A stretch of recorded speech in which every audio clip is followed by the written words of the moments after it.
Good evening, my fellow respective lecturers, tutors, and my peers. My name is Shababa Shervin Sadiq, and today I will be presenting on HI 5020 Corporate Accounting. For this assignment, we were asked to look at the ASX website to research upon a company that falls within the ASX rules and regulations. So based on the requirements, I have done my research on Costa Group Holdings Limited. Now let me first start off about the company Costa Group Holdings Limited itself. Now Costa Group Holdings Limited is one of the forerunning horticultural company and is also one of the leading suppliers of fresh produce for Australia's biggest retail companies such as Woolworths, Coles, IGA, Foodworks, Aldi, and 7-Eleven. Now, it operates across domestically within 6 states: Victoria, New South Wales, Queensland, Western Australia, South Australia, and Tasmania, as it operates about 4,500 planted hectares of farmland, 30 glasshouse facilities, and 3 mushroom facilities within the domestic terrains.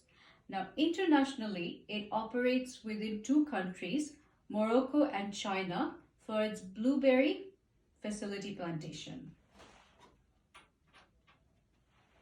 Now, Costa Group Holdings Limited operates within 3 main segments, which are produce, international, and Costa Farms and Logistics, or in short terms, CF and L.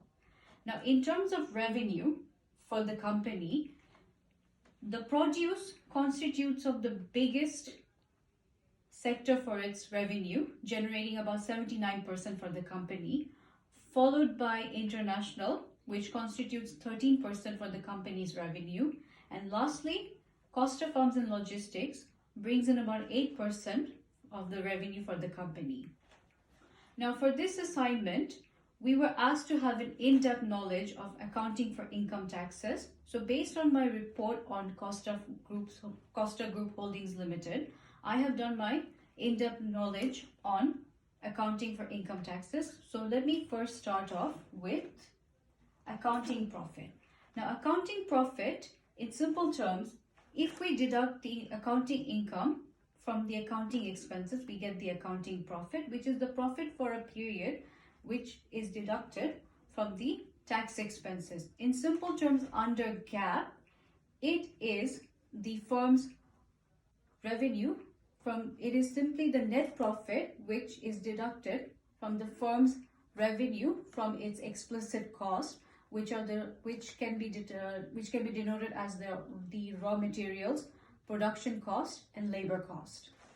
Now, moving on from accounting profit, we look at taxable profit, which is the taxable revenue minus deductible expenses, and we get the taxable profit. Now, taxable profit is the profit that is used for taxation purpose. It is the profit for the period determined in accordance with the rules established by the taxation authorities, which in Australia is the Australian Taxation Office, with which income taxes can be payable. Now, from here, we look at temporary difference. Now, temporary difference is simply the difference between the carrying amount of an asset or liability in the statement of financial position along with its tax base. Now, temporary difference can be higher or lower in the current period, or it can be lower or higher in the future period. Now, temporary difference consists of 2 types, mainly taxable temporary difference and deductible temporary difference. Now, let us have a look at the 2 types of temporary difference in the next slide. Now, taxable temporary difference yields taxable amounts in the future for helping to determine the company's taxable profit or loss. On the other hand, deductible temporary difference yields deductible amounts in the future when determining taxable profits or loss. For taxable temporary difference, it causes taxable amounts in the current period to be lower, whereas for deductible temporary difference, it causes taxable income in the current period to be higher than the accrual income tax. Now, taxable temporary difference leads to deferred tax liability, and deductible temporary difference leads to deferred tax asset. Now let us have a look at these two types. Now, deferred tax assets versus deferred tax liability. It is the amount of, now deferred tax asset is the amount of income tax recoverable in the future period, whereas deferred tax liability is the amount of income tax payable in future periods in respect of taxable temporary differences.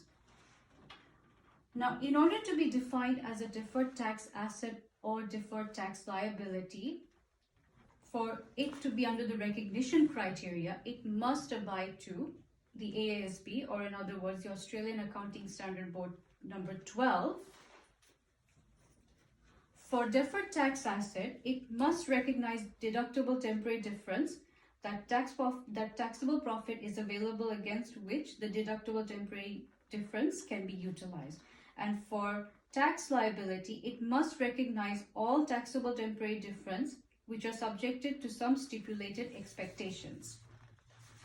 Secondly, for the deferred tax asset under the second point, it must recognize the carry forward of unused tax losses and tax credits only when future taxable profits is available with which unused tax losses and credits can be utilized.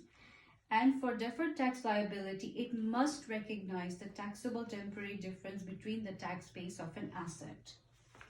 Now, from this, moving on, we look at the difference between temporary difference and permanent difference.